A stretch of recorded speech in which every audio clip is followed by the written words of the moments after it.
The third group was the Socialist Party of North America. And probably if you wrote an account of the left in Canada in 1918, you would have left them out. Because they were small, probably about 100 members, right? In terms of the time, they were tiny. They were only organized in southern Ontario, mainly in Toronto, but in a few other cities in southern Ontario. And they made the Socialist Party of Canada look non-sectarian and non-dogmatic and wide open. The Socialist Party of North America's fundamental rule: we do not cooperate with anybody who doesn't agree with us entirely. And that was literally written into their constitution, not in those words. And if you're in the left today, this was the group that showed up at every meeting in order to disagree with everybody. And then to go out and back and write a letter or a leaflet about why everything that happened there was wrong. And they did that over and over again.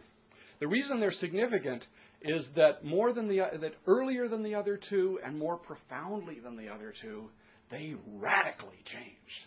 This was the first group to say, the Bolsheviks have got something. So that's why they're important. So the first factor that led to the creation of the Communist Party was that there was an existing left. And it's quite substantial. The second factor was the Russian Revolution. This is very hard, I think, for us to think. When you're looking back 80, 85, 90 years, it's hard to realize how profound that feeling was. Some of you of my generation will remember the impact of the Cuban Revolution. Suddenly, there was a revolution in the Western Hemisphere. It wasn't only in countries way away, it was close by. Remember, there used to be a great button that said, cheer up, they're only 90 miles away. The combination of that and the revolutionary struggle in Vietnam were just huge impacts on my generation. Well, the impact of the Russian Revolution makes that pale by comparison. The Canadian left had been badly hit by World War I.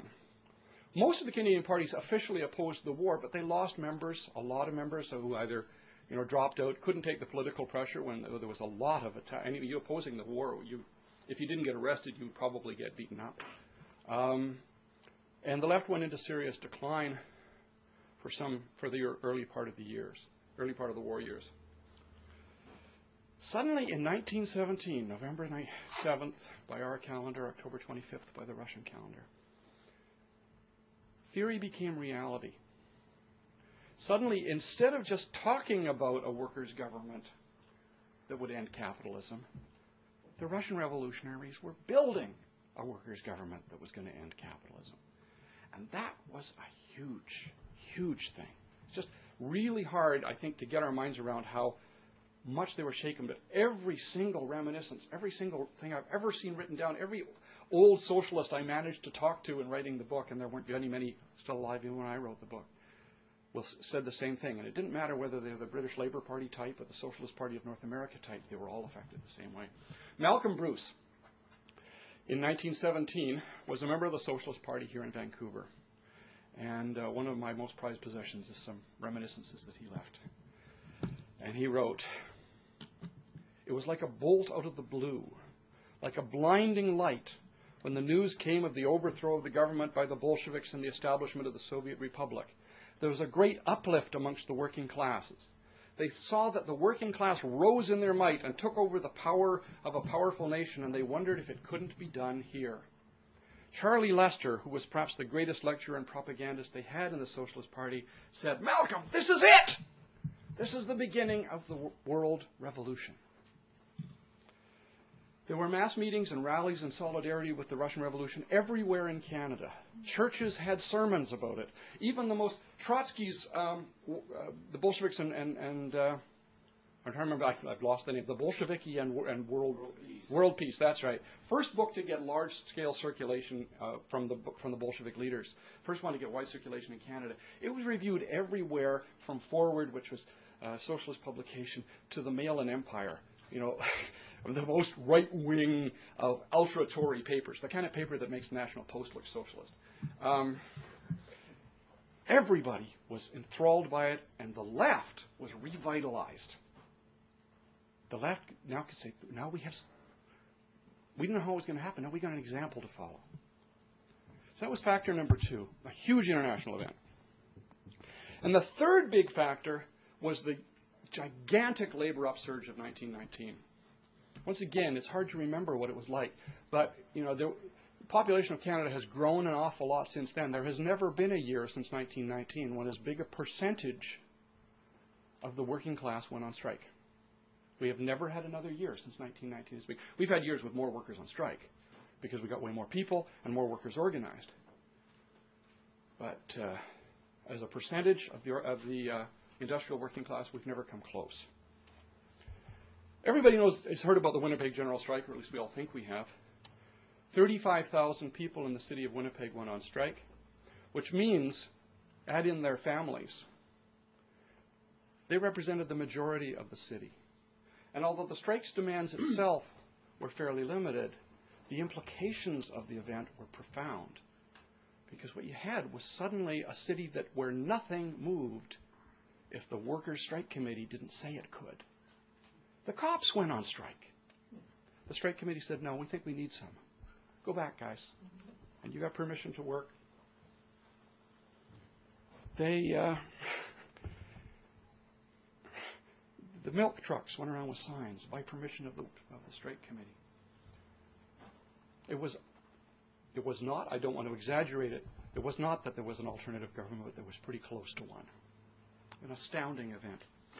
Now, Winnipeg is deservedly remembered as the most important of the labor actions of 1919, but it wasn't the only one, and that's one of the things that gets missed in a lot of accounts, because actually 1919 was a year of extraordinary labor activity from coast to coast.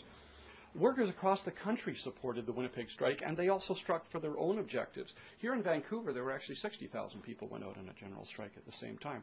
A smaller percentage of the population, because Winnipeg was a smaller city, but a bigger strike in terms of number of people. There was a general strike in Toronto. There was a general strike in Port Arthur. There was a strike in little towns. There were mass demonstrations in solidarity with Winnipeg in Montreal, which at the time was generally viewed, reactionary, Catholic, backward place.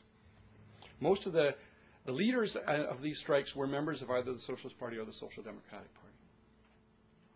Now, this wave of strikes, and the Winnipeg General Strike in particular, these were heroic, but they failed. Without exception, they failed.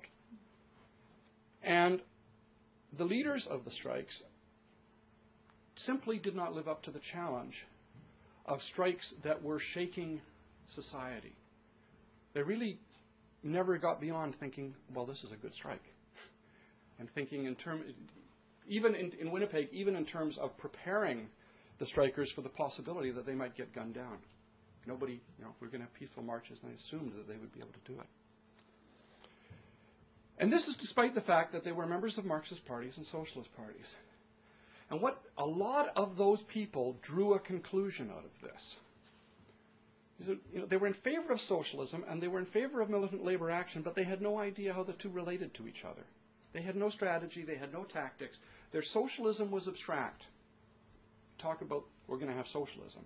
And their militant labor activity was something separate in another category. They didn't relate them to each other. They didn't have a program. They didn't have a strategy. They didn't have an organization. As parties, the Socialist Party and the Social Democratic Party played virtually no role. Members of those parties played heroic roles, but as parties they did very little.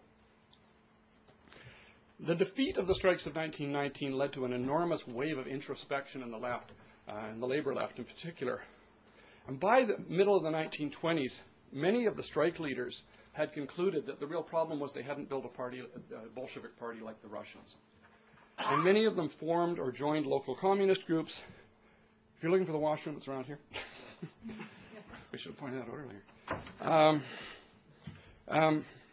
Sorry about that.